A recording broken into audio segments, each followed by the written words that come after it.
futebol de elite não é só um jogo, por trás dos refletores, dos estádios monumentais e dos milhões de dólares, esconde-se uma máquina sombria que se alimenta de energia, de almas e, às vezes, de sangue. Este é o verdadeiro preço, o sacrifício de uma Copa do Mundo amaldiçoada. A trágica e estranha morte de Jayden Adams, com apenas 25 anos, acendeu o alerta daqueles que ousam olhar além da versão oficial.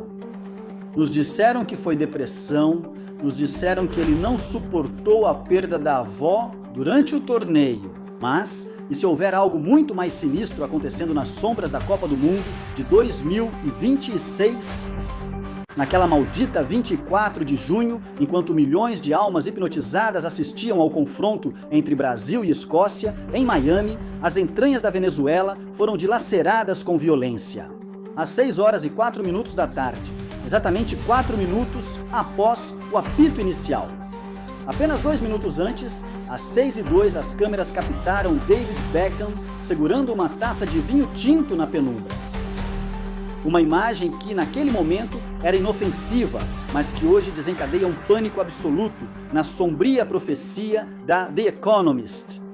The World Ahead 2026, ao desenterrar mês a mês, junho revela uma taça de vinho tinto vibrando e derramando seu sangue como se um cataclismo invisível a estivesse triturando. E aqui surge uma verdade maldita que congelou o pulso de milhares. A seleção da Venezuela é apelidada de Vinotinto por causa da cor de sua camisa. Puro acaso ou uma conexão infernal que carrega um presságio sombrio demais para ser ignorado? Mas o horror remonta a 1990, na Copa do Mundo da Itália. Brasil e Escócia estavam juntos no fatídico Grupo C, se enfrentando em 20 de junho. Nesse mesmo dia, um terremoto apocalíptico no Irã massacrou mais de 50 mil pessoas, sepultando-as em uma das piores tragédias da história. Hoje, exatamente 36 anos depois, Brasil e Escócia voltam a ficar juntos no Grupo C, voltam a se cruzar em uma Copa do Mundo. E mais uma vez, uma catástrofe sísmica brutal ruge em pleno torneio, mas desta vez destruindo a Venezuela. Estamos diante de uma monstruosa cadeia de coincidências ou de um padrão amaldiçoado que mentes despertas encaram com um terror verdadeiramente paralisante. Por isso, não ouse sair daí até o final deste vídeo. Vamos dissecar esse enigma passo a passo para desenterrar um segredo que vai deixar seu coração completamente gelado. Pense nisso. Um jovem atleta no auge de sua carreira, brilhando diante dos olhos do mundo na cidade do México, na frente de milhares de pessoas. E de repente, em pleno torneio, seu pilar familiar é tirado de forma abrupta, como se o destino ou forças muito mais poderosas exigissem um tributo para permitir que ele pisasse naquele cenário sagrado. O ritual começou e as massas aplaudem sua própria condenação. Observem a geometria da submissão, um cenário amaldiçoado em forma de estrela que encerra uma cúpula dourada e fria. Feitiçaria pura em sinal aberto. Olhem para seus rostos. Belinda aparece para selar o pacto. Suas mãos formam o triângulo perfeito, a marca oculta do olho de Horus. Não é uma moda, é a simbolização que une as elites. Ainda duvidam? Olhem para o braço de Lionel Messi, o olho reptiliano injetado em sua pele, vigiando cada jogada. Rihanna repete o sinal. A pirâmide da submissão total. Uma suposta xamã invoca forças ocultas sobre uma réplica de Teotihuacan, onde o sangue e o caos já tiraram vidas. Nada é por acaso. Tudo é um tributo de energia sombria. Vamos voltar ao Coliseu. O ídolo de ouro se ergue. Uma mão monstruosa segura o troféu. As massas gritam, hipnotizadas pelo monólito, dourado enquanto o triângulo se repete uma e outra vez. A indústria exibe suas marionetes. Beyoncé na coreografia amazônica e Shakira com olhar frio como a suma sacerdotisa desse engano global. Rostos congelados em um ciclo hipnótico. O estádio se ilumina com um azul espectral. Tambores antigos marcam o pulso da sua submissão. Criaturas demoníacas giram de maneira frenética, em um turbilhão de transmutação. A taça dourada é guardada pelos iniciados, enquanto uma mulher caminha até o altar como um sacrifício voluntário. Ela celebra sua própria condenação. O clímax do horror chegou.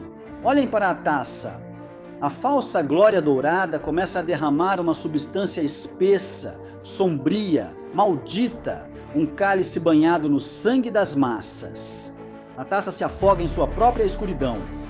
O jogo real nunca foi o futebol. O jogo real é a sua alma. Eles já abriram o terceiro olho deles.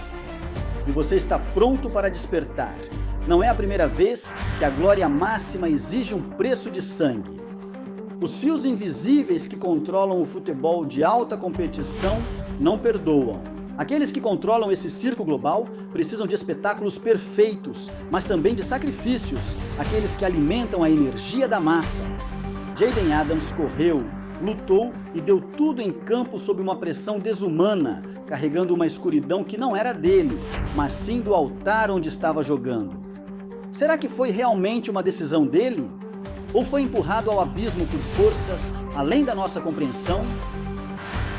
Os relatórios oficiais sempre encerram esses casos rapidamente, com explicações simples, como se quisessem esconder a verdade debaixo do tapete do esquecimento para que o show continue. Mas o Sindicato dos Jogadores de Futebol e o governo do seu país sabem que a perda é estranha demais, perfeita demais em sua tragédia. A Copa do Mundo de 2026 já tem sua marca de sangue. Enquanto as corporações comemoram os lucros e o troféu brilha sob os refletores, uma família chora e o mundo do futebol prefere olhar para o outro lado para não fazer perguntas incômodas. Descanse em paz, Jayden Adams. Seu nome ficou gravado na história da sua nação e sua alma, presa no altar do torneio mais sombrio de todos os tempos. Obrigada! A eliminação do México da Copa do Mundo não pode fazer com que a tragédia ocorrida enquanto estávamos distraídos e comemorávamos o triunfo da seleção nacional seja esquecida. A morte de 4 torcedores durante as comemorações na Cidade do México. Festas organizadas, promovidas e financiadas pelo governo chefiado por Clara Brugada.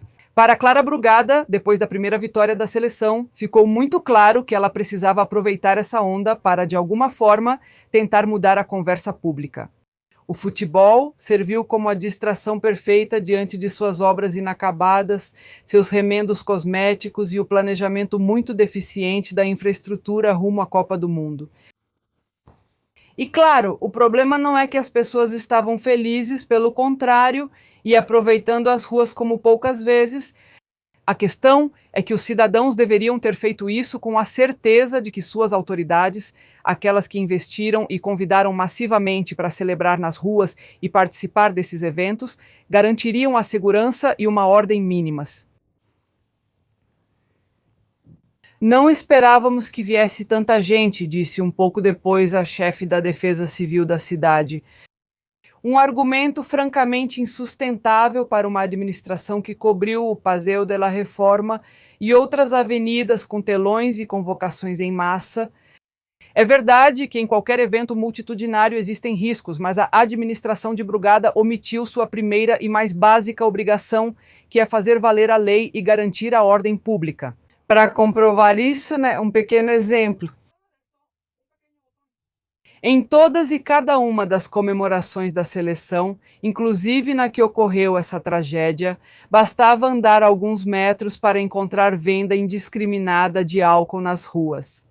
Ainda às 10 da manhã do dia seguinte a essa tragédia, em pleno Paseo de la Reforma, havia dezenas de torcedores consumindo álcool em via pública sob o olhar passivo da polícia. E aí, na permissividade e na desordem que a administração de Brugada tolerou, se revela por completo a prioridade oficial: manter essa narrativa de sucesso a qualquer custo, mesmo que seja à custa de cumprir a lei. A população deve exigir uma investigação independente sobre a morte dessas 4 pessoas e uma explicação clara e transparente das ações dos funcionários que naquela noite estavam encarregados de tomar as decisões. A cidade do México precisa aprender com o ocorrido, como já fez em outras tragédias, e garantir que não se repita.